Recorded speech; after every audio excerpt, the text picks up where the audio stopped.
Salut Airsofters, Airsofteuses. Alors aujourd'hui, je vais vous faire une review du HK416 VFC Humarex.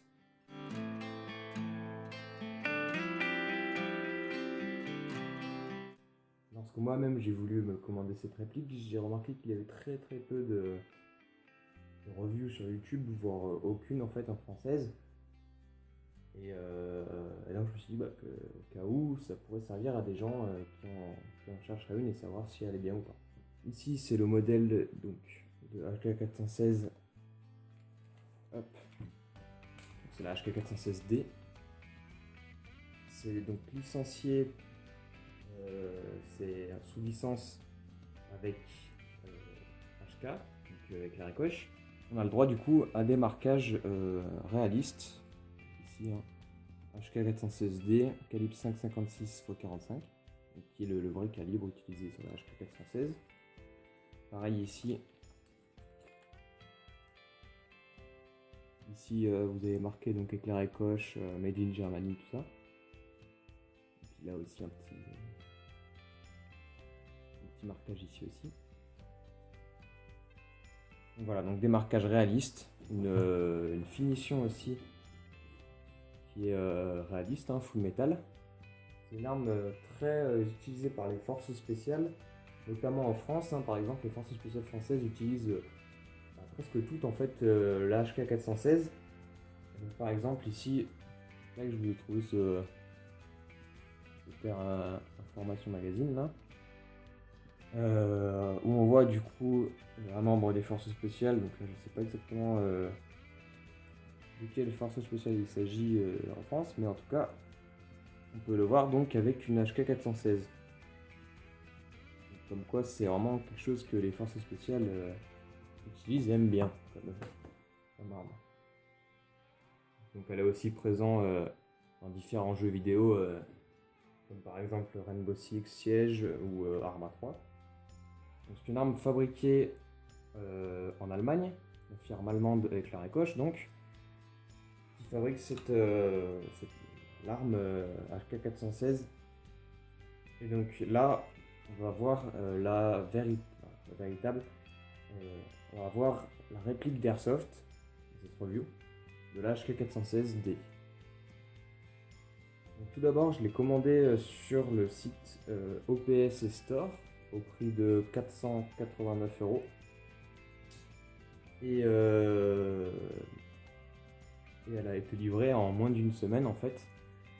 Donc ça c'est plutôt cool. Et puis voilà. Donc la réplique est arrivée dans un gros carton très bien protégé. Et dans ce carton donc, il y avait la boîte de la réplique. Donc avec marqué avec la Ricoche, compromise, voilà. C'est aussi donc une boîte très simple mais vraiment très belle. Bon, elle a pris un petit peu cher depuis là, mais elle est arrivée intacte, aucun problème. Et donc là on peut voir aussi Powered by Humarex. C'est une réplique qui a été fabriquée par VFC et en partenariat on va dire avec Humarex, qui eux-mêmes sont sous licence avec Éclair et Coche. C'est un petit peu compliqué mais au final ils font du très beau boulot. Donc hop, l'intérieur de la boîte, on reçoit la réplique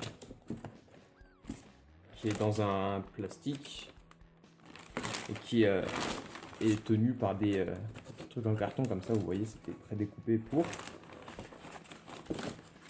Et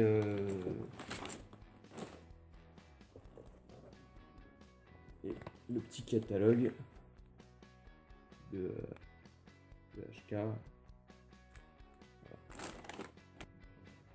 La réplique de base est livrée avec sa rallonge de canon externe. Car de base, en fait, le cache-flamme est directement monté ici. Donc je crois que c'est la version 10 pouces, donc la version plutôt CQB.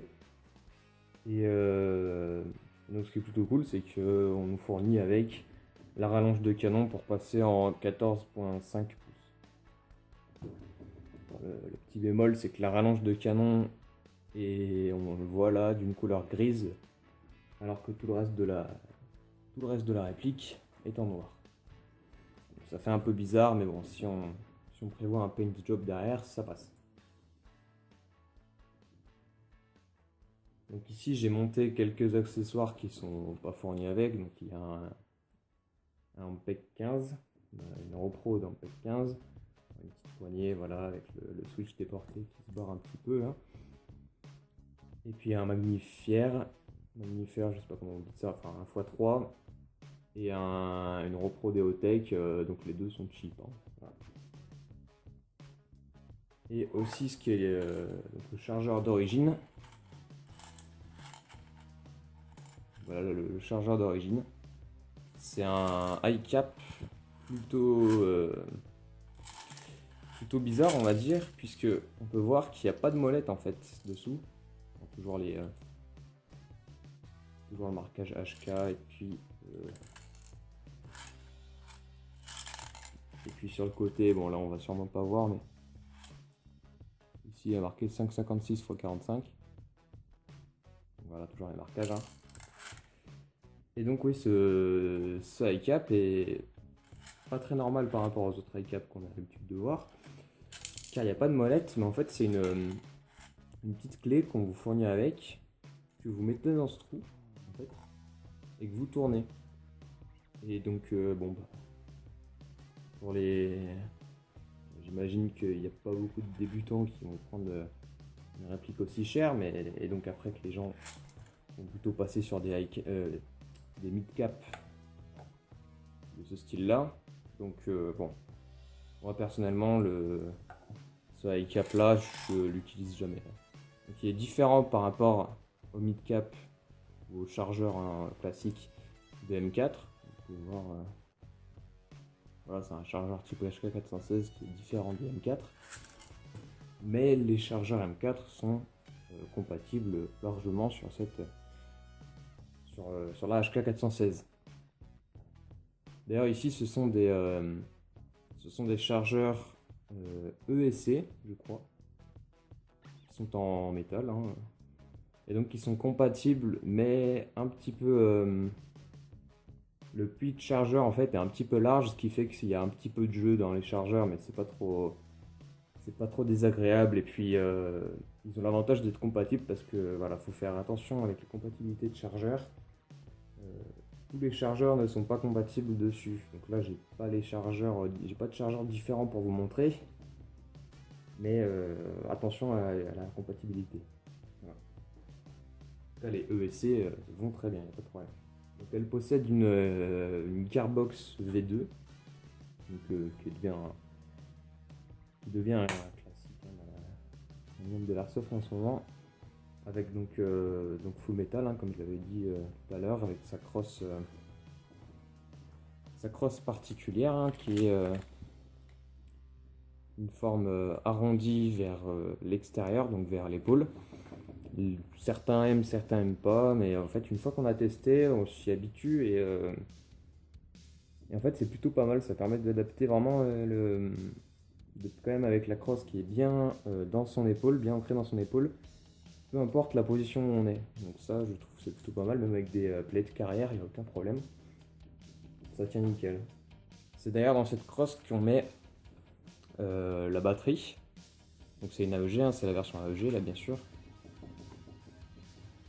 Donc voilà, en fait on enlève le talon de crosse simplement en le tournant. Donc tac, on le tourne et puis il s'enlève tout seul. Et dedans donc on retrouve deux trous pour mettre des batteries type double stick et donc le connecteur qui vient se mettre là-dedans. Je pense que des batteries de simple stick peuvent rentrer aussi, mais encore une fois, il faut faire attention des compatibilités en fait. Hein. C'est une crosse qui fait un peu type cross crâne, un peu cross type soap mode, hein, on peut dire, mais pas toutes les batteries ne rentrent dedans. Par exemple, les batteries lipo, il n'y a pas toutes les batteries qui rentrent dedans. Bon, alors là, il y a un peu de galère. Voilà, j'ai réussi à remettre le dans le poste. Autre chose d'important qu'on peut. Enfin, d'important, ça dépend pour les personnes, mais juste de ce côté ici, tac. Le bolt catch est semi-fonctionnel, on va dire. C'est-à-dire que quand vous tirez le levier d'armement, vous aurez donc faire un petit- quand vous actionnez le levier d'armement, vous pouvez voir que vous avez accès à la fausse culasse. Et d'ailleurs, derrière, c'est ici que se règle le hop-up en fait avec une petite molette, hein, comme la plupart des répliques en ce moment. La plupart des répliques d'M4 en tout cas, ça règle dans une molette qui se trouve ici, derrière la fausse culasse. Et donc le bolt catch est fonctionnel car quand on actionne du coup le vitrement, quand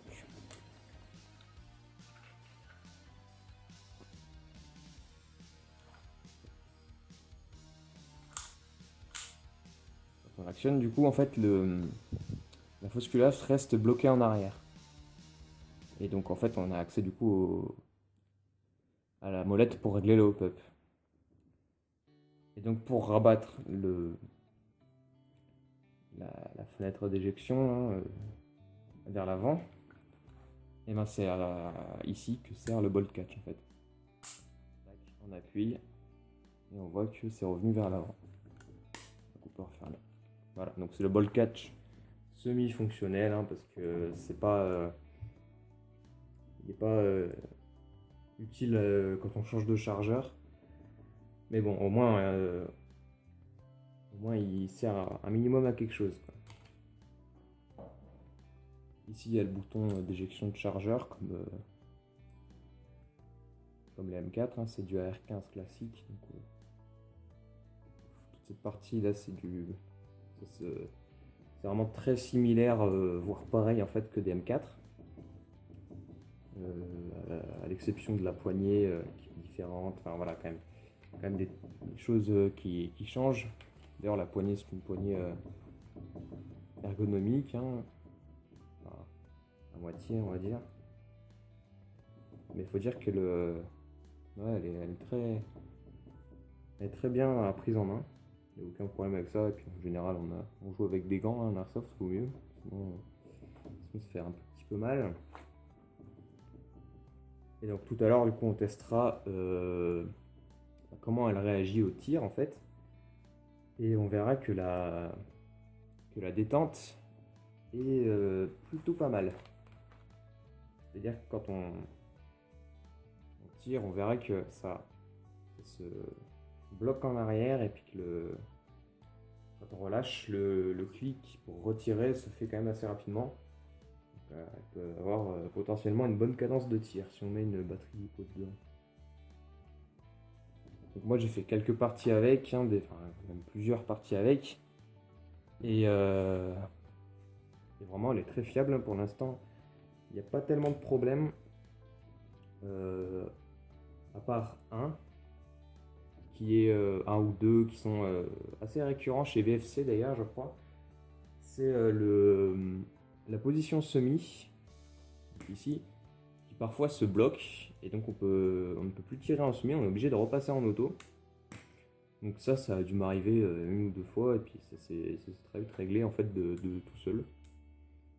Donc à voir à l'avenir, mais ça fait déjà quand même un bon moment que je l'ai et que j'ai eu une ou deux fois ce problème. Donc ça c'est assez récurrent avec VFC, hein, on n'y échappe pas. Et autre petit problème qui m'est arrivé juste une fois récemment là,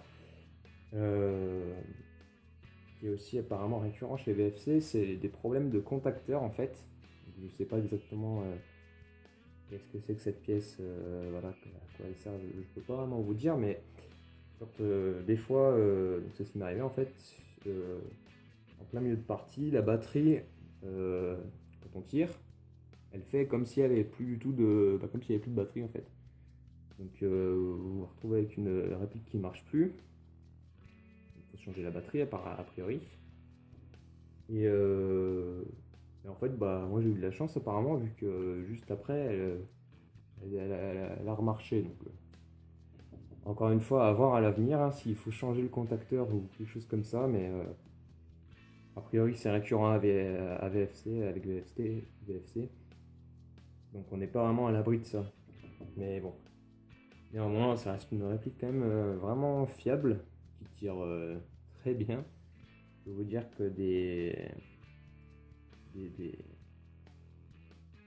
elle tire très bien parce que j'ai réussi à faire des outs à plus de 60 mètres avec, donc, alors que de base c'est un fusil d'assaut classique. Hein. Je sais qu'en ce moment les répliques tirent de mieux en mieux et puis elle peut être précise à 50 mètres hein, en ce moment les objets. Et donc celle-là, vraiment, elle est aussi très précise et donc avec sa puissance qui est réglementaire, je crois qu'elle est de 360 fps, donc vous serez c'était sur vraiment la plupart des parties. Hein. 360 fps à peu près, 350, voilà, c'est ce qui est demandé en général, 350. Elle est aux alentours de 1,2 joules, avec de la 0,25 grammes, ça passe nickel. Les organes de visée d'origine se présentent un peu à la manière d'une MP5, hein, si je puis dire. C'est-à-dire que vous avez ce type de visée qui tourne, et qui se réduit comme ceci, donc un peu type MP5, on va dire. Et donc ça c'est le rear sight, c'est le rear sight. Et le front sight, il se présente comme ça en fait, c'est basique. Hein. Voilà, ça c'est le front sight et le rear sight. Et donc, bon, je pense que vous aurez vite fait de changer pour mettre des optics à cette manière-là. Et puis à ce moment-là, les deux là pourront s'enlever. Parce que je pense qu'ils gêneront quand même un petit peu si vous mettez un Neotech ou même un MPEC. Si vous le mettez devant, là, je pense que ça va gêner ou ça va gêner.